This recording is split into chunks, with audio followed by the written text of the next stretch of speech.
Bigyan natin ng reaksyon itong post ni Sas Rogando Sasot. Ang kanya lang is tatlong laugh emoji na tumatawa. Isinare niya ang post ni Attorney Levito Baligod, abogado ng Brave 18 Marines. Reaksyon ni Attorney Baligod sa statement ni Rapi Tulfo. Sabi ni Rapi, on VP Sara Duterte impeachment trial, kung sa amin yung majority, si Tulfo na nagsasalita, mailatag naming maayos ang lahat ng mga ebidensya, the pieces of evidence na available dyan. Kasi kung sila meaning yung Brave 13, yung majority ngayon. Kasi kung sila malamang na malamang palagi nilang kukontrahin, palagi nilang strike down. Ibig sabihin, hindi daw papayagan ng mga senator judges na ilalabas yung mga ebidensya. Pero pag kami, ilalabas namin lahat ang ebidensyang available. Yan ang paliwanag ni Rapi Tulfo na kahapon nung nabasa ko ito, parang umiling na ako na hindi man trabaho ng mga judges na maglabas ng ebidensya. Ang maglabas ng ebidensya, una, yung prosecution, later on, yung defense. Yun ang pagkakalam ko. Kaya ito, si Attorney Baligod, nagsalita, tanga. Tanji. Tanga talaga itong si Rapi Tulfo. Hindi senator judges ang maglalatag ng ebidensya. Trabaho yan ng mga congressman prosecutors. So, tama yung hinala ko kahapon nung nabasa ko ito na parang, ano ba? Senator judges ang mag-represent? Parang malayo.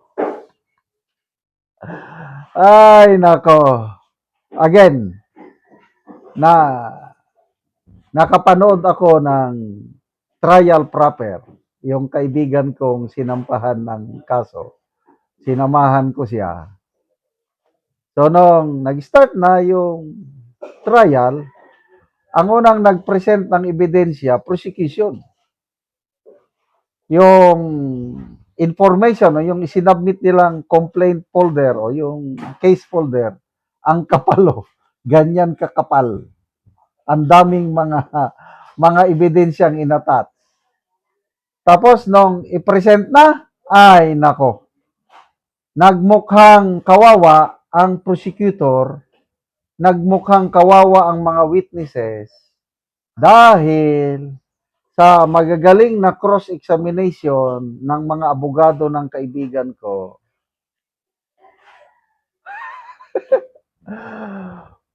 kung pasabog pa, quitis o dads, o yung, walang value. Yung ang dami nilang ebidensya, walang value. Kaya nung natapos yung prosecution na nag-present ng ebidensya, witnesses, yung kaibigan ko na rin sana ang susunod na mag-present ng ebidensya niya at witnesses niya. Kaya lang sa hina ng ebidensya ng prosecution, yung abogado ng kaibigan ko, nag-request sa judge kung pwede siyang mag-file ng demurrer to evidence. Ibig sabihin niyan, hindi na mag-proceed ang trial kasi napakahina ang ebidensya present ng prosecution.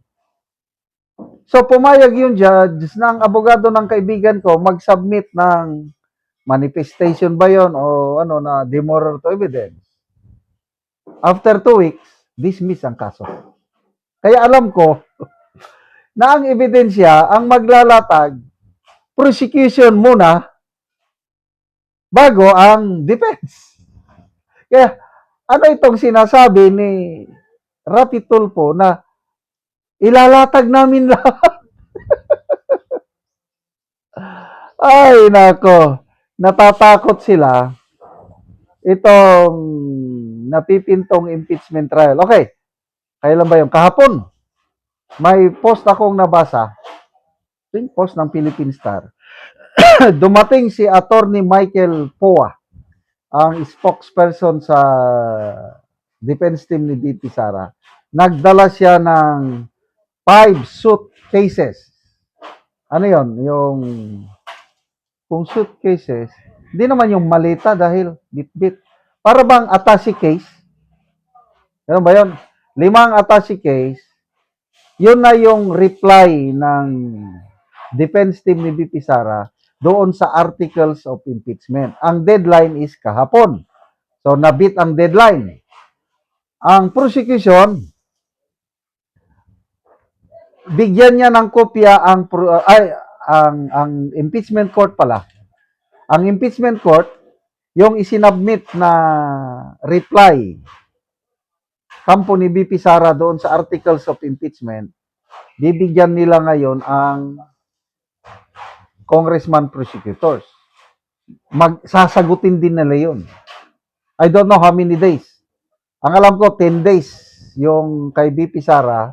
Baka 10 days din itong prosecution na magbigay ng reply. Kaya kung June 2 ngayon, mga middle of June pa, pwedeng simulan ang trial. I don't know kung ano pa yung may ibang preparation. Kaya most likely, end of June or July na magsisimula ang trial. Okay? So, mayroon ba kayong ine-expect nga bloodbath sa impeachment trial? Ako parang nawalan na ako ng excitement. Kasi nga, ang hihina, observation ko lang ito, napakahina ang mga prosecution team, yung mga congressman lawyers, mahina. Malayo sila sa kalingkingan ng mga batikang defense lawyers ni BP Sara. So, good luck sa trial na ito. Salamat mga kaibigan sa inyong pagsubaybay sa channel na ito. Nakakatulong kayo ng malaki sa Tribong Talandig ng Bukidnon dahil ang sweldo natin sa channel na ito is pantulong natin sa tribo. Namimigay tayo ng libreng yero at pako para makapagpatayo itong tribo ng mas maayos nilang tirahan. Panoorin nyo ang video na ito. Ang ipatindog nga balay ni Wernel sa natabangan namo og yero nga taga Sitio Kalapat. So mo na ni ang iyang pag-aatopan karon sa gitabang nga mo na ni ang yero nga gitabang nga iatop karon.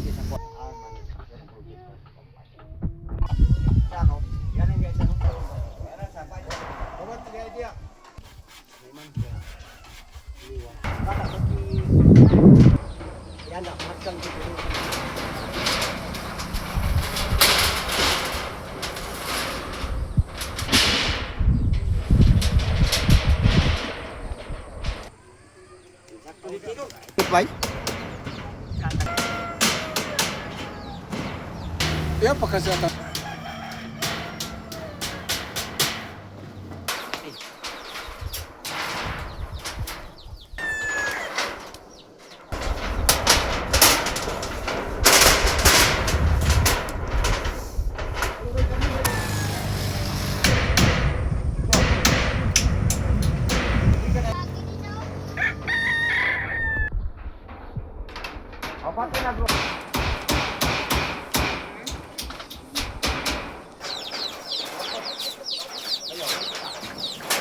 O karon managid sa pag-atop ang ginatabang nga yero. Kita nato nga nag-atop na gid sila. Mat sa Ginoo sa nagatag sa maugsin. Ang inaot ko nga. Ang Ginoo na ay bala sa iya. Ang inaot ko nga ang nagtabang ani uparayon pag ang tabang sa mga tao. Kay karon dagan pa yang matabang. So dagan pa nang inahanglan. Kay dagan pa kayo nang inangin. Oo. So pila ni ka bulan nga imong gipatindog nga balay bago pa naatupan? Sa nakabulan, Isa na ka bulan. kaya pag ginatupan. Wala tabang nga magatag mo dito Ang pag hindi matupad kay wala pa'y buwan. Pagkitong kay gutom ratag kaon. So salamat kayo.